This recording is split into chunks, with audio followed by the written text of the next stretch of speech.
In this video, we're going to talk about marketing for repeat business, because the best kind of business is repeat business. You go to so much effort to go and collect the customer, to acquire them for the first time. And as soon as you acquire that customer, you've got to go through all the sales effort. You've got to go and build a whole bunch of rapport. You've got to convince them that they should trust you with their money. But once you've made the sale, now you're in a completely different category. You're a known entity. They've done business with you before, and they are 16 times more likely to do business with you again. So in order to maximize the capacity for you to build more of a financial relationship with your client, then we need to market to them in a particular way. Now, once they've become a customer, you don't want to say, please be a customer, please be a customer, please be a customer, because that was before marketing. Now this is the after effect of marketing. You need to kind of change the conversation. So yeah, you kind of flick to like a loyalty program, will come back to us, or thanks for being an amazing customer of ours. And you're acknowledging the fact that you already have a relationship with them and you're not trying to start cold with them every time. So by evolving your marketing and making it a little bit more unique to the situation that the client is in, then you're going to have a much better relationship with the client and they're more likely to come back. One other thing that marketing to past clients allows you to do is much more effectively activate your referrer network. Now, we've kind of talked about this in previous videos, but network activation is something where it doesn't necessarily mean that all of your ads are for future customers. Sometimes an awareness piece can just remind somebody that, oh yeah, I did business with these people and it was a good idea, or it was a good service, or it was a good product. And when they have a conversation with someone that has a similar problem to what they had, the problem that you solved with your product or service, they'll say, oh, I used these people and they had a really good outcome, or the service was amazing, or the product was a good price, or it was really good value for money, or it was, they went above and beyond. Whatever your unique selling proposition is, that's what they're going to be reminded of. You're going to remind them of the amazing experience they had with you. And so they're going to be more likely to recommend you to somebody that they know. Now, sometimes marketing to your existing customers might increase the frequency where otherwise they may not naturally decide to do something. So for example, I myself at the moment, I've gone and bought some supplements from a fitness store, and I was getting towards the end of the container and I was deciding whether or not to go and get the next one. And I'm sort of saying, well, yes, I want to, but when am I going to find the time? And so it's not been a massive priority, but I keep seeing the emails come through from the company saying, hey, we've got this discount offer, or if you come back in, you can get 5% off. Now, again, this is more e-commerce, so you shouldn't always be discounting, but can be a great reminder to pounce on an opportunity, or to, bring that back up to the top of my list of things to do. And if they get me to buy before I reach the end of the container, then I'm more likely to continue the use of the item instead of get to the end of it and go, I don't really need any more, or I haven't been bothered to follow up with that, or whatever it is. The other example is maybe getting a haircut. I might be able to get my hair cut once a month and a half if I can get away with it. It'll grow quite long, it'll be quite messy, but if I get the same haircut more often, I'll look better for longer. And I may not do that if no one's marketing to me effectively. So by keeping on top of someone's decision set, right? If I go, how important is this really?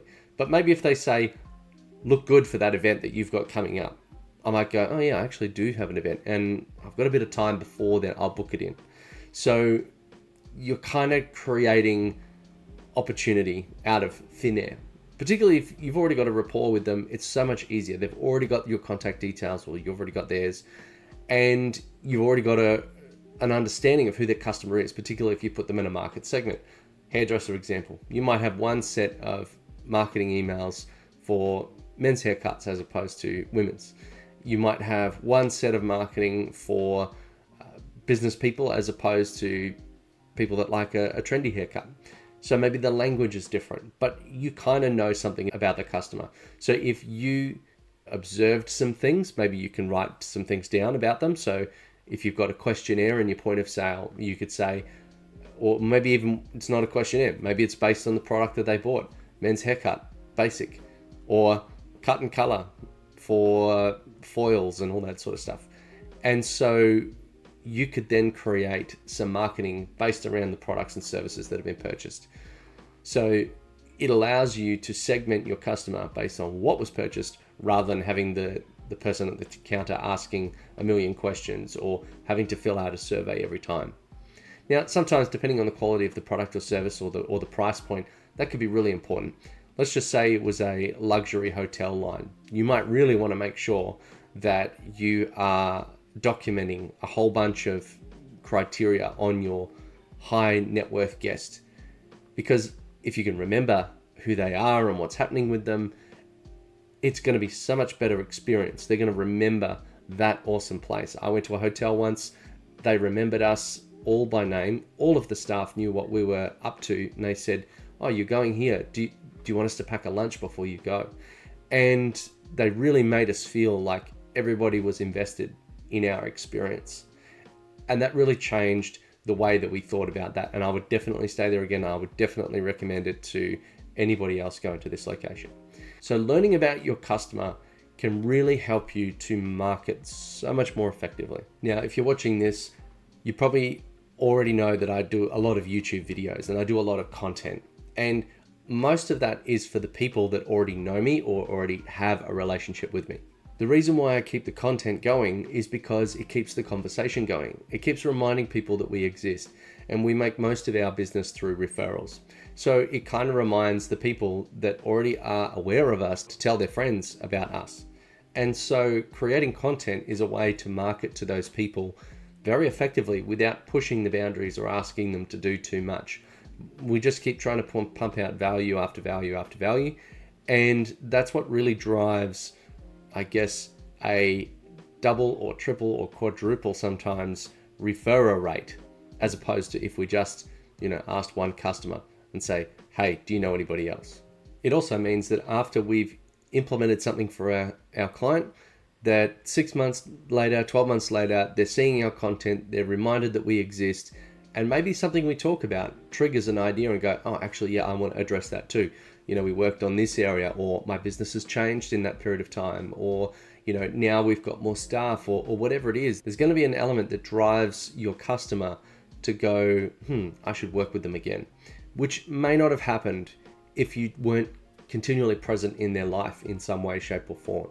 Maybe if you were completely silent, you did one bit of work with them and they never heard from you again, either directly through like an email or indirectly through like social media, then they could just go to market and find another service provider instead of choosing you. One of the best ways to capture, retain, structure, and organize and capitalize on all of the information that you have on your customer is with a CRM, a customer relationship management software. That's what we do, it's what we implement. And the reason why it's so impactful is because, like maybe you've had the conversation and someone goes, "Oh, follow up with me next month because something's going on." If you don't follow up with them, it's not going to close. Nothing's going to happen. So if you actually create a task that reminds you, follow up with that person in 30 days. "Hey, we spoke last month. You said give us a month. How are things going for you now? Did you want to have a chat?"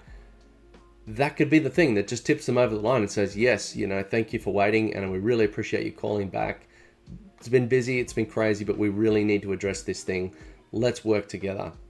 Because, we like to practice what we preach. So we help people implement the systems that help them follow up. So we're implementing the systems and using them ourselves to follow up with them. So it also helps us to demonstrate what we're selling. Now that might be different in your product or service, in your scenario. However, good customer service works no matter what business you're in. I like to store a little bit of information about the customer. Maybe it was, something they said, or an anecdote that they like to use, or maybe their dog's name or something like that. Just some kind of thing that you remember from the conversation. So when you come back to that conversation a month later, you feel or the customer feels as though the relationship is much more personal and you're much more connected. I talk to a lot of people. It's hard for me to remember everything, but if I keep some notes, one, I'm more likely to remember it. Two, it's just nice to know that one little element that really just hammers that customer relationship home. It's kind of like that hotel example I gave, where everybody kind of knew what we were up to, in the sense of, we were going to see this monument or go to that location, and people were kind of like excited for us, helping us with a bit of information, and it really helped make the experience more of a seamless and more connected one. I was at a butcher the other day, and they had a competition where if you put your mobile phone number on the back of the receipt, it would go into a drum that they would roll around and then draw a winner from, to win like a meat pack or a meat tray or something like that, which is great. This thing was packed with receipts, and it was great. They had so many people enter into this draw that the receipt thing was absolutely packed with receipts. And I asked them if they were going to do anything else with the information, like maybe put it into an SMS database, or write your email down, or give us a little bit more information. Maybe if they had a little bit of a structured process for that it could lead to some other more significant sales. Yes, they could probably spend a lot of manual time typing in, or you could use OCR to scan all of those names into a database, or all of those mobile numbers or something like that. But the power that you would have from that database would be significant. All of the people who like these specialty meats, you have all of the people that shop in your business. You could text them and say, we have a sale going. Or maybe you get a big import of a whole bunch of meats, and instead of selling them for cheap to get rid of them, you could just send a message to say, we've got these amazing steaks that have come in, and hurry up before they run out. So now, instead of discounting to get rid of meat before it goes out of date, we get a huge demand of people that come in really early on, when it's at its freshest, when it's at its most delicious, when it's at its full price. And now they can turn through their stock so much faster without ever having to, deal with the whole discounting process to get rid of it. Reduce waste, maximize sales, and it could be so much more impactful. You could even say, well, we're going to take that draw online, and we're going to maybe have more regular draws, and you can be on the list to win something every week. And even just that, sure, you might give away a $50 meat pack, but the marketing effect that would come from that would be like, oh, I like shopping at this butcher because, I could win something every week instead of going in once and then, maybe winning something at some point. Essentially, the chances then become higher that you could win something, and so you're more likely to shop. And maybe every time you shop, you increase your chances to go in the draw. And so you kind of create a little bit of a habit, or a little bit of a something for people to look forward to. Whereas if someone just happened to be there, they just happened to put their mobile number down and put it into the thing, and then if you were only in the draw when you filled out that receipt, then it's likely that you're probably not going to be reminded of that place again. I might do it because it's convenient that I can write it down and then put it in the drawer, but I might not actually be encouraged to go and purchase there regularly because it was a one-off thing and it doesn't connect me to repeat business. Whereas if I had a bit more of a structure and a bit more of a process around this drawing system or this prize system, that it might trigger that habitual buying at that place so that I can get back into that draw, particularly if the draw was really, really good. Maybe you win a $500 meat tray. Maybe you win some sauces and some other things as well. It doesn't always have to be just more meat than you can store or that you can eat within a particular period. I mean, you can always freeze it, but then you've got storage problems, you've got space problems, etc. Not everybody has a deep freeze. Anyway, point being, you kind of need a way to keep people coming back, and there are ways to do it intelligently and there are ways to do it poorly. Hopefully you're picking the more intelligent of the two. Now, when it comes to email marketing, one thing I hear a lot from business owners is they say, my inbox is jam-packed and I never open. I get all of these emails that I just don't want to read, or they go to the spam folder, or they go to the other area. So like if you use Microsoft, you've got a focused area and an other area. And so they end up with a lot of stuff there, and so they don't really check it. But, I think some people put too much weighting on the fact that people open their mails. There's plenty of mail in my inbox where I look at it, I'm reminded of it. I don't want to unsubscribe, but I don't really want to read it either. So I'm like, I'll keep it there. It's fine. I get reminded of it because I see the name, or I see the company name, or I see, something familiar about it, maybe a particular emoji that they like to use or something. But the point of that is just you're refreshing the memory of that client. I was talking before about, supplements brand, some, protein powder and stuff. I literally, before recording this video, I saw that email. I didn't click it, I didn't open it, but it reminded me of something that I needed to do. And now I've talked about it in this video. So it works. It doesn't need to be like something that somebody opens. You don't need every email that you send to be opened by everybody, to be read and poured through, and every linked click and every email shared. It's kind of like handing a flyer out on the side of the street. Some people are going to walk past and ignore it. Some people are going to grab it, glance at it, and chuck it the bin. And some are going to pick it up and go, oh, this is actually really relevant to me. I will keep it. They'll take it to their car, they'll take it in their house, and then they'll go and action something with it. So you need to remember that it's not personal.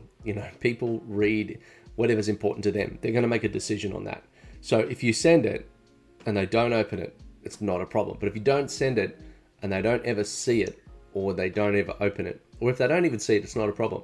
If they see it but don't open it and then don't delete it, again, that's not a problem. That's good. The only time it becomes a problem is if you're bulk spamming people that you didn't get their permission from, and then you have a large number of unsubscribes, you're then likely to kill your account. But you should be marketing. You should be emailing. People have a right to walk past. I look at billboards all the time and I do nothing about it. Doesn't mean you shouldn't get a billboard. Now, there are caveats to that. You should not get a billboard if you're a micro business, and if you haven't at least done your target market research and your brand testing beforehand. I know a lawyer that spent $16,000 moving this billboard 4 or 5 times and didn't get one sale from it. I think also there's a problem that he was expecting a direct sale, for someone to call him up and go, let's do business right away. I saw your business. It's amazing. No, that's about branding. It needs to be in place for like 6 months to a year. And if someone goes, oh, I need a lawyer, I know that guy, I'll call him because I saw him on a billboard. That is something completely different. That is more a long-term branding exercise, and it's got nothing to do with conversions. Emails is a shorter-term, higher volume branding and a marketing execution. And by that, I mean something that triggers an action. Like you can click into an email and go to the website to order something. You can get a coupon code and use it right away. But a billboard is something completely different. Anyway, that's off topic. Now, in order to keep your customer engaged for the long term, you should always be adding value. Why would someone keep you in their inbox? Are they going to keep you in the inbox because you're just persistent and maybe they worked with you once? But if they don't have a personal relationship with you, like if I know the person, I'm just going to keep it there so I can just see what they're up to. Doesn't mean I'm always going to just like pull my wallet out and go and do some business with them. But I'm also not going to delete the email either, or I'm not going to block them, or I'm not going to do any of that sort of stuff. So if you're continually adding value, then that's going to work not only for the people that maybe that you have a closer bond with or a closer relationship with, but those that are somewhere in the middle where they're not as familiar with you, but they still like you because of the product or service that you've had. But by making sure that you always have some level of value, you reduce the risk that someone's going to say, I'm not interested. Or maybe it works the other way. Maybe somebody sits there reading them and just getting the value, and over a period of time, they go, yes, I'm ready to buy again. And maybe it's not because they weren't ready because they didn't trust you or know you. Maybe circumstances that they have in their own life or their own business. Maybe there was a funding thing. Maybe there was something they had to wait for. Maybe there wasn't an immediate need. And so by getting the value, they can kind of maintain and build that relationship with you over time.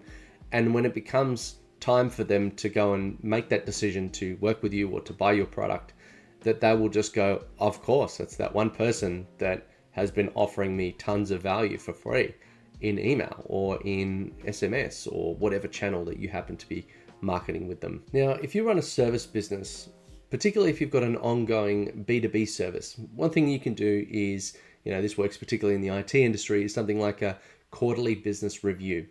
It's just a call or a meeting to just go, what's happening? How are things going? Are we doing everything we should for you? Or is there something that we need to do? So maybe they're not a recurring client, but they could be. Or maybe they are a recurring client, but they're only working with you a little bit. Maybe there's some other things that you can unlock from that process by creating a quarterly business review. Now, that is a very simple way to get into the planning cycle of the business when they're working internally with their teams, when management teams are deciding what to spend their money on to make the next move in business.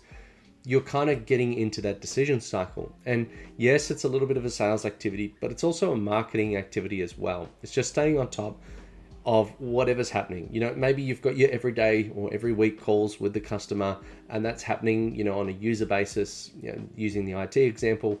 They're calling the help desk, they're interacting with your business, but you're not really talking at a management level, or you're not really talking at a B2B business leader to business leader, or main account manager to main service user.